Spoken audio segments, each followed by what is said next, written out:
So ayun, magandang araw na naman sa inyong mga kabukid. Okay.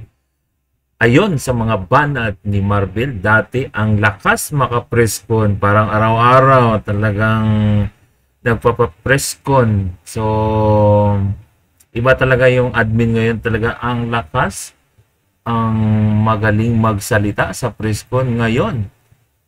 Ang kanilang mga black propaganda bumalik, bumirang sa kanila, nag-backfire. Yan yung mga isa sa mga banat ni Professor Ann Malindogoy. So, panuorin na natin, huwag nang patagalin. Sa akin kasi, tama ako, ako rin kasi alam ko na may mga ganun nang nangyari na parang yung kanyang security details, parang kinuha sa kanya, tinanggal. Marami namang may alam dyan na kasi naging public na yan sa social media. So, kahit ako, hindi ako nagko-comment muna. Kasi parang si BP, hindi naman siya nagko-comment.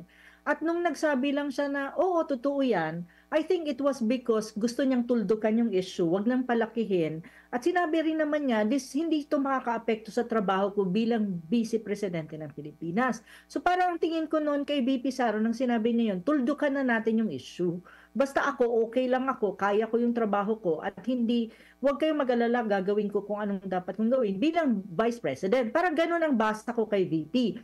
Pero itong Chief PNP ba yan na si Marvel, na si Romel, na parang ang ingay-ingay niya na hindi ko siya rin maintindihan. Ano pa ba ang gusto mo? Pa-interview ka ng interview, tapos marami kang sinasabi na trying to galvanize, parang trying to use the issue to justify things na ginawa nila, pero wala namang, parang salungat kasi tinuldukan na nga ni BP.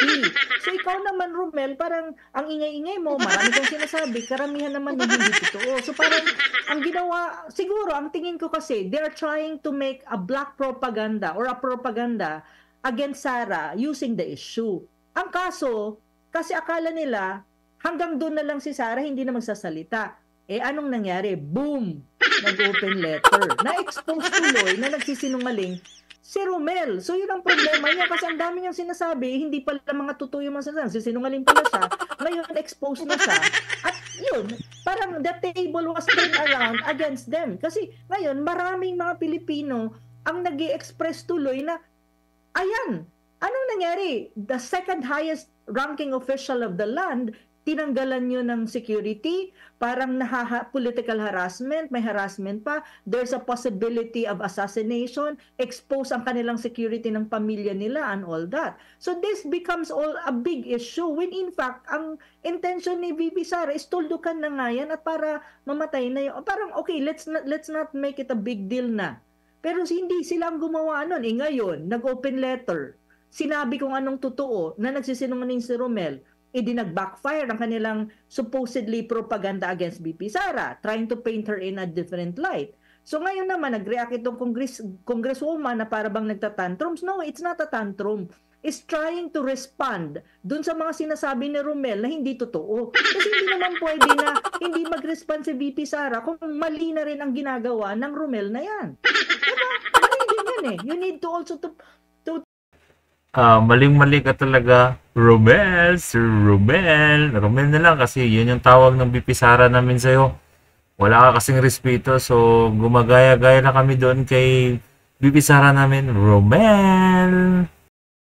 To be more transparent to the public na sandali. Hindi yan yung tama. Hindi yan yung totoong nangyayari. So ngayon, nag-respond si BP Sara, ito namang mga kakampi ng current administration, kung ano-ano mga sinasabi na tantrums. Wala na silang ibang maibato kundi yung word na tantrums na lang eh. Kasi andyan na yung totoo sa publiko eh. Kumbaga, Prof, tinuldukan na niya yon. Sabi niya, wala nang problema sa akin. Hindi pa nga natin alam, di ba, yung mga detalye. Pero, nung hindi na ma-attempt nitong si VP Sara, kanyang ibinulgar at nakakabahala yun ha. Una, sabi niya dito, tinanggal solely yung mga galing sa Mindanao na pinagkatiwalaan niya panahon pa nung siya ay mayor, panahon pa noong presidente si Rodrigo Duterte. 'Di ba? Kasi kumbaga ang pipiliin mo talagang mga tagapagbantay yung meron kang trust and confidence, 'di ba? Sa Secret Yes. Service nga, 'di ba? Nagkaroon ngayong ganun. At hindi mo rin naman 'yan maiiwasan na pagdudahan din kahit na sa mga law enforcers sa ating pambansang pulisya, do hindi naman nakararami, pero meron pa rin posible na gamitin yung mga naging kalaban niya. 'Di ba? Alam naman natin, hindi naman bago 'yan, hindi naman lahat matitino talaga sa pambansang pulisya. Well, marami ang mga matitino talaga. Pero yun nga, tinanggal. Bakit doon at bakit taga Mindanao lang? Pangalawa, merong casing na ginawa. Di ba nakababahala yan? Inalam yung bahay niya, saan nakatira yung kanyang pamilya, para saan? Akala ko ba walang threat? Di ba? Tapos yung casing nyo, walang banta. Tapos, bakit kayo merong ganyan?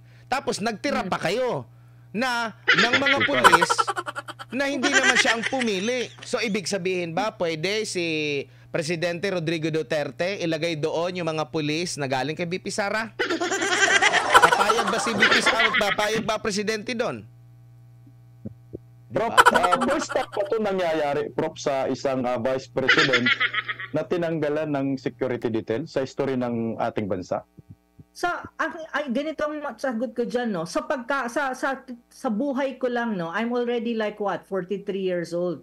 Sa 43 years old of my existence in this world, ngayon ko lang nalaman sa history ng Pilipinas na may ganon. Ewan ko lang nung hindi pa ako nabubuhay sa mundo. Pero so far, sa 43 years of my existence, ngayon ko lang nakita at nagkaroon ng ganito na ang second highest official of the land, elected by the people with 32 million, mas mataas pa ang boto kaysa sa current president ng Pilipinas, itinanggalan ng security details. And to what?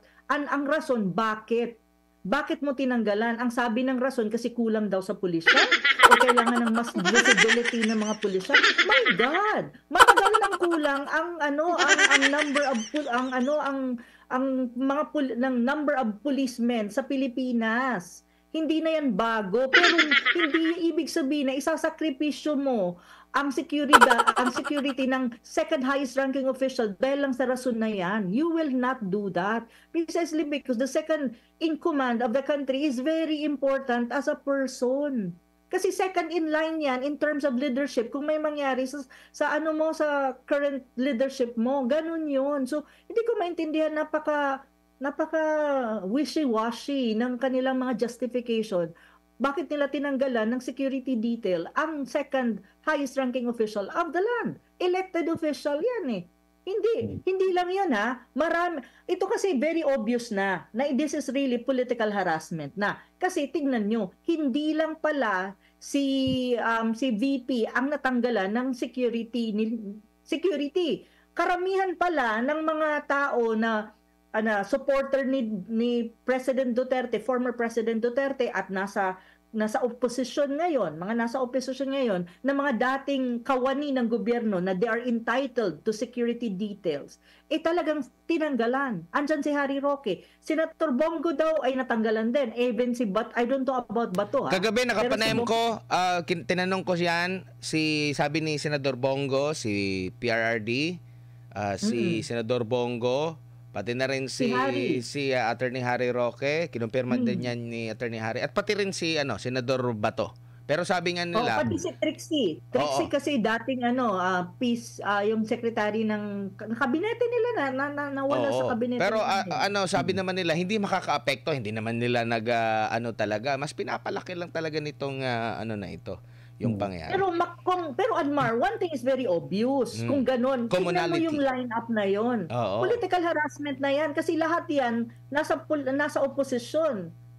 Actually, so ibig mong sabihin, just because you're criticizing the current government, pero entitled ka naman, nasa batas yan. May batas yan eh. So, ibig sabihin, tatanggalan ka na lang dahil nagkikriticize ka sa gobyerno. So, ngayon, ibig sabihin, wala na tayong freedom of expression nito. Ano ba to? De facto martial law na ba tayo? Na kapag nagsalita ka, nagkritik ka, let us say, nagkritik ka on certain policy kasi alam mong hindi okay. Gusto mong malaman ng gobyerno na, probably you should recalibrate your policy because it's not good. Din tatanggalan ka na agad ng security detail mo. Ganun ba yun? So, ganun na ba talaga ang usapin ngayon sa Pilipinas? Ganun na ba ang forma ng Pilipinas? So, ibig sabihin, huwag kang mag-critic sa gobyerno para hindi ka magurgur. Ganun na ba yun? ano ba tayo? Are we still in a democracy or are we already in a de facto martial law? Tsaka nabanggit din ni question. VP Sara, 'di ba? Kung nagawa ito sa kanya bilang pinakamataas, may pangalawang tawag nito, leader ng bansa na may pinakamataas na boto na nakuha last election, mas mataas pa sa pangulo natin. Kung nagawa ito sa kanya, nagawa nga rin ito sa Kingdom of Jesus Christ, pati yung mga ordinaryong. How much more yung pinaka-ordinaryong mga Pilipino?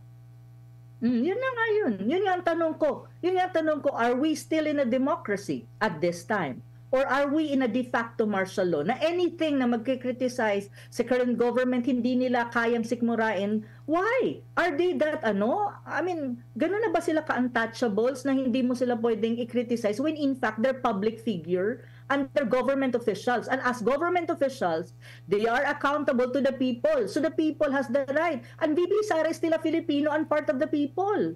Kung ganun din lang pag-usapan, sina Harry Roque, sina Trixie, lahat yan sila, they're part of the Filipino people. Sino ba ang supreme na democracy? Di ba ang Pilipino, ang tao? So bakit sila, balat sibuyas? Diba? Or else they are just trying to show power and intimidation. Kasi ang issue na to, intimidation yan. You're trying to project that you're powerful, you're intimidating people by doing political harassment. Ganun na siya eh. And this is already signs and symbols, and mga signs na to ng tinatawag mong martial law eh. So ang sabi ko, hindi de facto ba? Ang tanong ko nga nasa de facto martial law na ba? De facto kasi walang declaration. Pero the signs of martial law is already there. Wala na ba tayong freedom of expression to say na, yung policy mo, like for example, I'm against the foreign policy. Would it mean that, that hindi ka na pwede magsalita on that kasi hindi pwede? Ganun ba yun? Hindi naman dapat, diba? Kasi we're claiming to be a democracy. Din in a democracy, people can speak. Especially kung ang sinasabi mo ay may kinalaman sa affairs ng state, ng bansa mo, na naapektuhan ka bilang isang Pilipino. Pero parang hindi ganoon eh. Look, yung itong profile na to, lahat tinanggal ng details. Ang SMNI, tinanggalan kayo ng franchise out of the blue na hindi man nila ma-justify yung reason. Tapos nag-a-appeal kayo ngayon. So ano ba ang estado ng ating bansa? Hindi ba de facto martial law na tayo or hindi pa? Prof, ating kababayan, hihintayin nyo ba na maging de jure yan? Yan ang tanong ko eh. Kasi iba yung de jure. De jure means there's a declaration. De facto means walang declaration pero makikita mo yung mga nangyayari, papunta na doon. Kaya ang malaking tanong ko, are we still in a democracy or are we already in a de facto martial law? Yun ang tanong ko from a very political perspective. Yun eh. Prof, sabi kasi ni Senator Bato kagabi sa interview nila ni partner Admar, hindi daw gagalaw to si PNP Chief Romel kung walang utos sa taas. Ang tanong ko dito, Prof, yung sino man yung nag-utos sa kay General Marbil, isa ba kaya yung nag-utos din doon sa paglusob sa QGC? Ano sa tingin mo, Prof? At sino yun? Ang ano ko dyan is ganito lang, kasi hindi naman gagalaw ang security forces ng bansa, may it be the AFP, may it be the PNP, kung walang utos sa taas. Kasi lahat naman yan sumusunod sa utos. Hindi naman sila gagalaw, especially kapag mga controversial na galaw or very critical or sensitive na mga galaw nila, kung walang utos, galing sa nakakataas sa kanila. Kasi so it's a chain of command eh. So kung halimbawa, ikaw, boss ka dito, do you really think you will move kung walang utos sa higher boss? Of course, you have to, gagaling yan sa taas. Now, ang tanong, it's very hard to specify kung sino. Pero very obvious naman yun. Sino ba ang chain of command? Sino ba ang highest ranking official aside from the chief PNP or the AFP chief? It's the president. Now, if it's him per se or other people around him, that's something that we need to see. And we need, kailangan natin malaman. Pero kung ang chain of command lang ang pag-uusapan mo pagdating sa ating security forces and law enforcement agency, ang pinakamataas mo is the chief, the commander-in-chief. And who's the commander-in-chief of the PNP, of the AFP and other security forces? It's the president, of course. Kung yun ang pag-uusapan natin, so saan manggagaling yung command? Alangan na naman manggaling sa tulad sa atin na ordinaryong Pilipino. Di ba? Pero ang tanong kasi dyan din na mas malalim pa, is it really him? or other people around him. Kasi pwede din ganun ang anggulo dyan eh. Pero kung chain of command lang ang pag-uusapan mo based doon sa linya ng command, ganun talaga yon ang in-explain ko kanina. So, pero ang tanong kasi dyan lagi, may mga tao sa paligid niya, we don't know. So, it's either him or other people around him that he give consent to. So, yun. Para bang, ano bang nangyayari sa Pilipinas? Tumataas yung kilay ko na parang, Diyos ko Lord, what is happening in the world? Prof, pwede bang magsampa ng reklamo si Vice President Inday Sara sa PNP chief ang ginawa sa kanya? Pwede naman. Bakit hindi? 'Di ba? Kaya naman nila kung gugustuhin ni VP Sara. Kung yan ang kanyang magiging steps pero against the PNP. Yun nga, tinuldukan na niya eh. Tinuldukan na niya, pinapalaki lang dito. Well, nung tinanong naman si Marvel kung anong komento niya, tingin ko sinunod naman niya yung sinabi ni BP Sara kasi sabi ni BP Sara wag mo na kailanman gamitin yung pangalan ko. O di hindi ginamit niya hindi siya sumagot. At least alam natin na sumunod siya doon sa utos. Pero dito muna tayo sa actually hindi siya nagsabi no comment, parang walk out. Talaga tumakbo yung partner. Oo. Pero dito tayo sa isang topic, Prof. Ana, kasi bumisita po yung mga may ironclad commitment sa atin. Ang si Secretary of State Antony Blinken at Secretary of State Defense Lloyd Austin. Ang gusto ko lang marinig talaga sa kanila, di ko lang alam kung nakapagsabi na ba sila, Prof. Ana, kung sila ba ay naniniwala na yung pinag-aagawang teritoryo dyan sa South China Sea, West Philippine Sea, sa Spratly Islands, ay sa atin.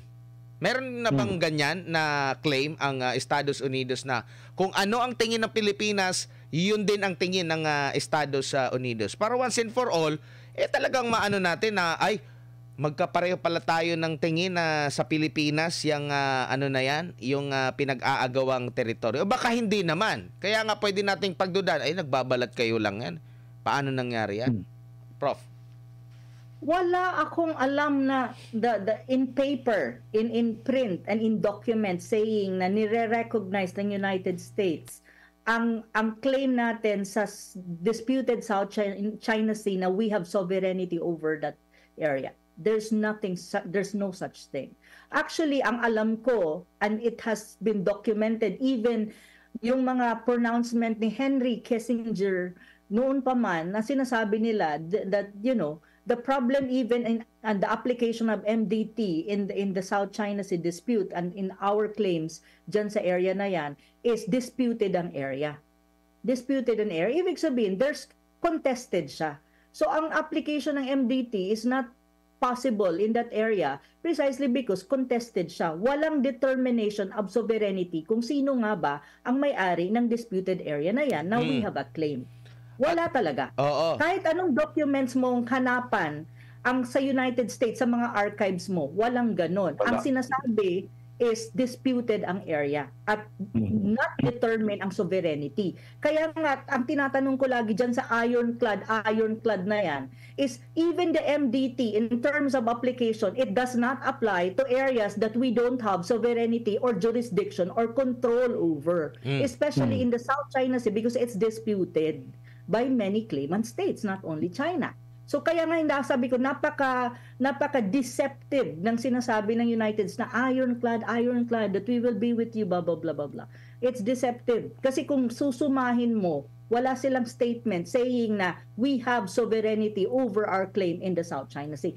In print ibig sabihin in documents or even in pronouncement. Ang sinasabi lang nila lagi kapag may skirmishes dun sa South China Sea is ironclad commitment. Hanggang dun lang sila actually. Kasi alam nila din ang limitations nila. At alam nila na sa sarili nila, hindi naman nila ina-acknowledge yung claim ng Pilipinas sa South China Sea na we own that part of the area. Alam nila yun. Alam ng mga Amerikano. So, yun guys, doon nagtatapos yung banat ni Professor Ann Malindogoy kay Marvel, kay Romel. So, guys, salamat sa inyong panonood. Huwag niyo kalimutan always i-like, i-share ang video ito. O sa hindi pa nakapag-subscribe, i-subscribe na. So, God bless sa inyong lahat. Peace.